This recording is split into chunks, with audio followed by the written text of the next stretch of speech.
ರಾಜ್ಯ ರಾಜಕೀಯದಲ್ಲಿ ಹೊಸ ಸಂಚಲನಕ್ಕೆ ಕಾರಣವಾಗಿರುವ ಬೇನಾಮಿ ಭೂಮಿ ಆರೋಪದ ಪೋಸ್ಟರ್ಗಳ ಕುರಿತು ಕೇಂದ್ರ ಸಚಿವ ಎಚ್.ಡಿ. ಕುಮಾರಸ್ವಾಮಿ ತೀವ್ರ ಪ್ರತಿಕ್ರಿಯೆಯನ್ನ ನೀಡಿದ್ದಾರೆ. ಕುಮಾರಸ್ವಾಮಿ ಕುಟುಂಬ ನೂರಾರು ಎಕರೆ ಬೇನಾಮಿ ಭೂಮಿ ಹೊಂದಿದೆ ಎಂಬ ಆರೋಪಗಳನ್ನ ರಾಜಕೀಯ ಪ್ರೇರಿತ ಅಪಪ್ರಚಾರ ಎಂದು ತಳ್ಳಿಹಾಕಿದ ಅವರು ಮುಖ್ಯಮಂತ್ರಿ ಡಿಕೆ ಶಿವಕುಮಾರ್ ವಿರುದ್ಧ ವಾಗ್ದಾಳಿಯನ್ನ ನಡೆಸಿದ್ದಾರೆ. ಸುಮಾರು 40 ವರ್ಷಗಳ ಹಿಂದೆ ಖರೀದಿಸಿದ ತಮ್ಮ 46 ಎಕರೆ ಜಮೀನು ಹಾಗೂ ಪತ್ನಿ ಅನಿತಾ ಕುಮಾರಸ್ವಾಮಿ ಹೆಸರಿನ ಜಮೀನನ್ನ ಬೇನಾಮಿ ಆಸ್ತಿ ಎಂದು ಬಿಂಬಿಸಲಾಗುತ್ತಿದೆ ಎಂದು ಆಕ್ರೋಶವನ್ನ ವ್ಯಕ್ತಪಡಿಸಿದ್ದಾರೆ. ತಮ್ಮ ರಾಜಕೀಯ ಜೀವನ ತೆರೆದ ಪುಸ್ತಕವಾಗಿದ್ದು ಇಂತಹ ಪೋಸ್ಟರ್ಗಳಿಗೆ ಹೆದರುವ ಪ್ರಶ್ನೆಯೇ ಇಲ್ಲ ಎಂದರು. ಬಿಡದಿ ಟೌನ್ಶಿಪ್ ಯೋಜನೆ ವಿಚಾರದಲ್ಲೂ ತಮ್ಮ ಹೆಸರನ್ನ ಅನಗತ್ಯವಾಗಿ ಎಳೆದು ತರುತ್ತಿದ್ದಾರೆ ಎಂದು ಆರೋಪಿಸಿದ ಕುಮಾರಸ್ವಾಮಿ ಸರ್ಕಾರದ ಉದ್ದೇಶ ಜನಹಿತವಲ್ಲ, ಭೂಮಿ ಮತ್ತು ಹಣದ ರಾಜಕಾರಣ ಎಂದು ಟೀಕಿಸಿದ್ದಾರೆ. ನಾನು ಈ ರಾಜ್ಯದ ಮುಖ್ಯಮಂತ್ರಿಗಳಾದ ಮೇಲಾದರೂ ಇದೆಂಥವು ಬ್ಲೂ ಫಿಲಮ್ ಮಾಡಿಸೋದು, ಪೋಸ್ಟ್ ನಡೆಸೋದು ಇದೆಲ್ಲ ಬಿಡ್ತಾರೆ ಅದನ್ನು ಅಂತ ಅಂದ್ಕೊಂಡಿದ್ದೆ. ಆ ಕೈಯಲ್ಲಿ ಇನ್ನೂ ಹೋಗಿಲ್ಲ. ಅದೆಲ್ಲ ಪೋಸ್ಟ್ ಅಂಟಿಸ್ಬಿಟ್ಟು ಪ್ರಚಾರ ಮಾಡೋ ಅಂಥದ್ದ. ನಂದು ಬಿಟ್ಟುಬಿಡಿ, ಈವನ್ ನನ್ನ ಹೆಂಡ್ತಿದ್ದು ಫೋಟೋ ಹಾಕೋರು, ನಂದು 100 ಎಕರೆ ಅಂತ ಅದೇನೋ ನಿಖಿಲ್ದು ನಂದು ಹಾಕೋರಲ್ವೇ.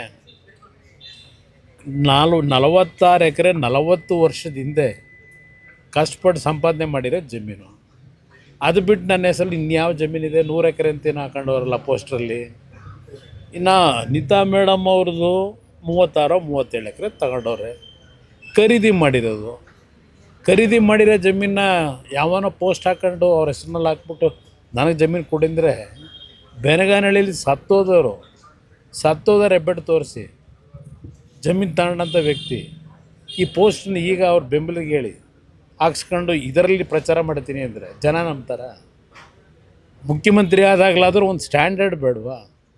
ಒಂದು ಸ್ಟ್ಯಾಂಡರ್ಡ್ ಇಲ್ಲದೆ ಈ ರೀತಿಯ ನಡವಳಿಕೆ ಇವತ್ತು ಈ ರಾಜ್ಯ ಯಾವ ಪರಿಸ್ಥಿತಿ ಹೋಗುತ್ತೆ ಅನ್ನೋದನ್ನು ಯೋಚನೆ ಮಾಡಬೇಕು. ಕುಟುಂಬದವ್ರನ್ನ ಫೋಟೋ ಎಲ್ಲ ಹಾಕಿ ಇದು ವಿಕೃತ ಮನಸ್ಸು, ಅದು ಅಷ್ಟೇ ವಿಕೃತ ಮನಸ್ಸು. ಅದು ಹೇಳದ್ನಲ್ಲ, ಇದು ಮೊದಲಿಂದಲೂ ಬಂದಿರೋದು ಇದರಲ್ಲೇ.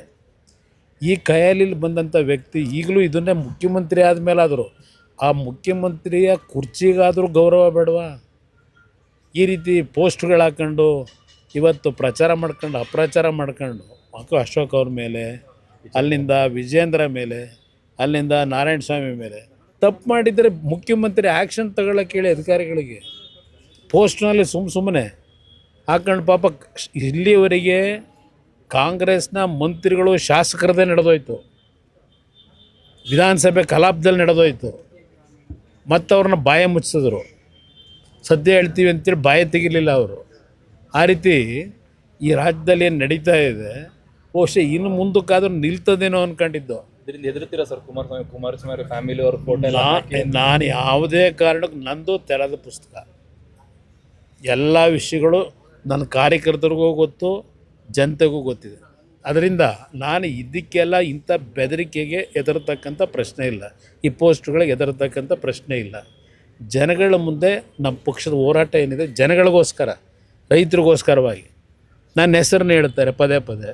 ಹೌದಪ್ಪ, ನನ್ನ ಕಾಲದಲ್ಲಿ ಇದು ಮಾಡಬೇಕು ಅಂತ ಹೊರಟಿದ್ದು ನಿಜ. ನಾನು ಮಾಡಲೇಬೇಕು ಅಂತಿದ್ದರೆ 2ನೇ ಬಾರಿ ಮುಖ್ಯಮಂತ್ರಿ ಆದಾಗ ತಕ್ಷಣ ನಾನು ಕ್ರಮ ತಗೋತಿದ್ದೆ. ಆ ರೀತಿ ಇದ್ದಿದ್ರೆ ಯಾತಕ್ಕೆ ನಾನು 2ನೇ ಬಾರಿ ಇದ್ನಲ್ಲ, ಯಾಕೆ ಮಾಡಲಿಲ್ಲ? ಮಾಡೋದಾಗಿದ್ರೆ ಆಗ ಮಾಡಿಬಿಡುವೆ. ನನ್ನ ಹೆಸರನ್ನ ಹೇಳ್ಕೊಂಡು ದುಡ್ಡು ಹೊಡೆಯೋ ಕೆಲಸಕ್ಕೆ, ಭೂಮಿ ಲಪಟಾಯಿಸೋ ಕೆಲಸಕ್ಕೆ ಇವತ್ತು ನನ್ನ ಹೆಸರನ್ನು ಉಪಯೋಗ ಮಾಡ್ಕೊಂಡು ಹೊರಟವ್ರೆ. ಏನಾದರೂ ಉದ್ದೇಶ, ಒಳ್ಳೆಯ ಉದ್ದೇಶ ಇದ್ದರೆ ಬೆಂಬಲ ಕೊಡೋದ? ಯಾವುದರಲ್ಲಿ ಇವ್ರಿಗೆ ಒಳ್ಳೆಯ ಉದ್ದೇಶ ಇದೆ? ಯಾವುದೇ ಒಂದು ಕೆಲಸ ಮಾಡಬೇಕು ಅಂದರೆ ದುಡ್ಡೇ ನೋಡ್ತಾರೆ. ಇಂಥ ವ್ಯಕ್ತಿ ಬಗ್ಗೆ ನಾನು ಎಷ್ಟು ಸಲ ಮಾತಾಡಲಿ ಸರ್? ಇನ್ನೊಂದು, ನಿನ್ನೆ CLPಯಲ್ಲಿ JDS ಅವರು ಆಪರೇಷನ್ ಮಾಡ್ತಿದ್ದಾರೆ ಕಾಂಗ್ರೆಸ್ ಶಾಸಕರು. ನಾವು ಏನು ಆಪರೇಷನ್ ಮಾಡೋದ? ನಮ್ಮದು ಒಂದು ಸಣ್ಣ ಪಕ್ಷ. ನಮ್ಮ ಪಕ್ಷದಲ್ಲಿ ಏನಿದೆ ಮಾಡೋಕ್ಕೆ? ನಮ್ಮ ಕೈಯಲ್ಲಿ ತಾನೇ ಏನಾಗ್ತದೆ? ಸರ್ಕಾರ ಅವ್ರ ಕೈಲಿದೆ. ಮ್ಯಾನ್ ಪವರು, ಮಸಲ್ ಪವರು, ಹಣದ ಪವರು ಎಲ್ಲ ಇಟ್ಕೊಂಡವ್ರೆ. ಅವ್ರ ಮುಂದೆ ನಾವು ಫೈಟ್ ಮಾಡೋಕ್ಕಾಗುತ್ತಾ? ನಾವು ನಮ್ಮ ಪಕ್ಷದ ಮತಗಳು ಚಲಾಪಿಲಿ ಆಗಬಾರ್ದು, ನಮ್ಮ ಪಕ್ಷದ ಮತ ಒಟ್ಟಾಗಿರಬೇಕು ಅನ್ನೋದಕ್ಕೆ ಕ್ಯಾಂಡಿಡೇಟ್ ಹಾಕಿದ್ದೀವಿ. ನಾವೇನು ಗೆದ್ದೇ ಬಿಡಬೇಕು ಏನಾದರೂ ಮಾಡಿ ಕುತಂತ್ರದ ಮುಖಾಂತರ ಅನ್ನೋ ಪ್ರಶ್ನೆ ಇಲ್ಲ. ಈಗ ನಮ್ಮ ಅಭ್ಯರ್ಥಿ ಅರ್ಜಿ ಹಾಕಬೇಕಾದ್ರೆ ಹೇಳಿದ್ದಾರೆ ಆತ್ಮಸಾಕ್ಷಿ ಮತ ಕೊಡಿ ಅಂತ ಕೇಳಿದ್ದಾರೆ.